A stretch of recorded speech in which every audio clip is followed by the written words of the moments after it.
Kate Bollinger, welcome to eTown along with your band. Thank Sound you. great. You're kicking off your tour. This is really exciting. You got your records has come out, and you've got such a distinctive sound. It's just something about the very accessible way you sing, kind of, making people feel welcome into your dream world that you're creating.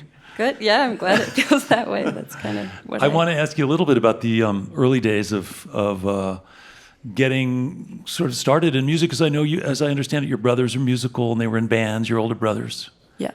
And did you go see their bands and think that was cool, or how did it all start? Yeah, both my brothers played music when I was growing up and still do today.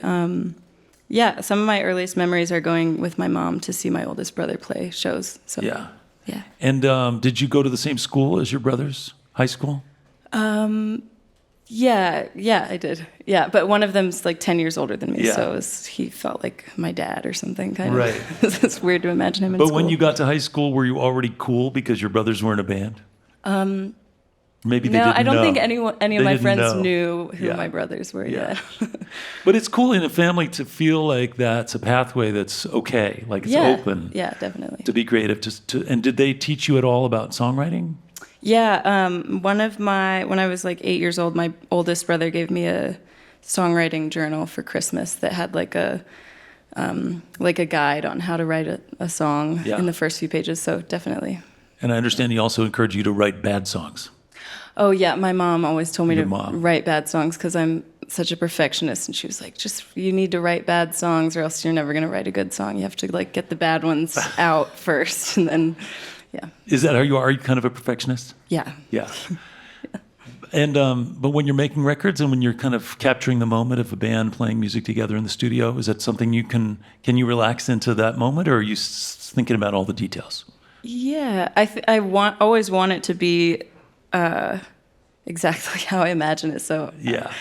But it's also fun and feels natural. So maybe a little of both. Yeah. It seems really, I mean, just from the videos I've seen and just listening to the songs, it seems really sort of collegial and fun, and that your circle of friends is meaningful and tight and a big part of your scene. Definitely. And when you're writing, because some of your lyrics are, I wouldn't say abstract, but they're visual and they're a little bit dreamy. And I wonder, do they come to you in a very conscious state, or sometimes do they just show up in a dream or in a?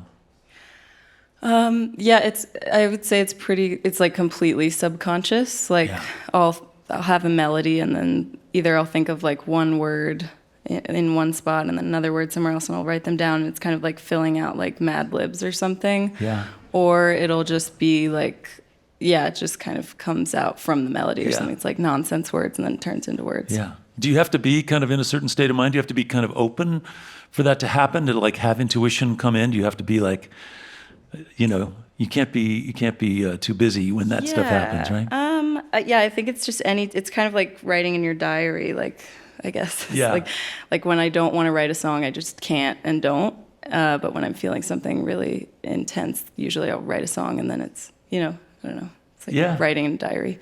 Can't force it for me.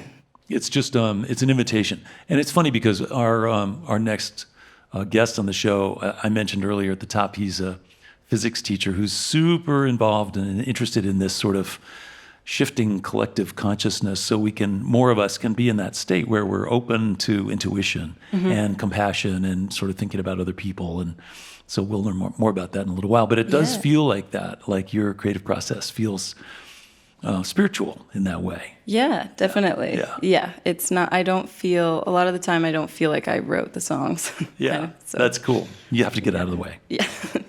Little bit, I just want to ask you a little bit about place. So Charlottesville, Virginia, I've been there, played there. It's a beautiful college town. There's a lot of incredible nature all around it. Is it the world you grew up in, spending time outside? Yeah, pretty much. Yeah, I lived in the same house for the first 18 years of my life, and then also went to school in Charlottesville. So. Oh, you went to college there? College there, yeah. Yeah. So. And now, so did that inform, of course, your early songwriting? That sort of that wrapped you in this sort of place, right? Definitely, yeah. I was trying to describe growing up there the other day to someone, and it is very wild, kind of like just running around outside and like in the creek and stuff. So, especially with brothers. Yeah. And then now you live in LA, so that's a whole nother set of influences and scenes. And is that informing your songwriting in different ways? Yeah, I think when I moved there, I was like, I didn't think that I was very sheltered, I guess. And then I got there and I was like, I'm like watching myself be corrupted kind of by everything around me. So I think I'm just different maybe than I was like 2 years ago. And my songs are probably different because of that. Yeah. Yeah. And we're always influenced by our surroundings. And your record's out. I was trying to imagine your influences because like I said, and when I listen to your music, I feel sort of swept away into this other slightly different place. And it doesn't feel exactly like music I grew up with, other than folk music or sort of dreamy Laurel Canyon-y kind of stuff. But are there artists that you think of as being sort of powerful influences for you when you're growing up? Like, I loved Feist. She was like one of my first favorite artists because I saw her live when I was in 5th grade, so that was really impactful. She was just here a few months ago. Oh, really? Yeah. Wow, that's so cool. And then there were a lot of local bands actually that I loved. This band, The Extraordinaires and Lux Perpetua, and they both kind of had some loose connection to my oldest brother, so it felt like what they were doing felt sort of attainable, which I think made me like it more. I sort of knew them in some way. So you could peel back the curtain and sort of see how it happened. Who would you send your record to if you were just like wanting to share your record that's just come out? Who would you like, if you could send it to some people and just say, hey, I want you to check this out? Who would you send it to? Oh man, they don't even have to be alive. Mark Bolan, I guess. Mark Bolan from T-Rex. Probably not Feist. I don't think it's I too want scary. her. Yeah. Okay. Well, it doesn't matter. I don't want Brittany you to... Murphy. I loved her. She's amazing. Yeah. I don't know. Tons of people. I just can't think of any. Well, they're all good. Tons of people are gonna hear it, which is cool. Yeah. Well, again, I think it's great that you're just starting out on your journey, and even though you've been at this for a while, I don't want to give the impression that you're a newbie. Yeah. You did record in the Hudson Valley, Sam Avian's place up in the Catskills. Yeah. And did that give you a sense of place to make those recordings too? Yeah, definitely. We left the door open some, and I recorded the vocals outside, so you can kind of hear the birds and the river and stuff. I had moved to LA and then decided that I wanted to record on the East Coast, and it feels like an East Coast album to me, kind of. So. Oh, that's cool. Yeah. Well, listen, I invite everybody to check it out, get the record, however you do these days. Listen to it, spend some time with it, and meanwhile, keep an eye out because this tour is happening, and it's going to be happening for a while.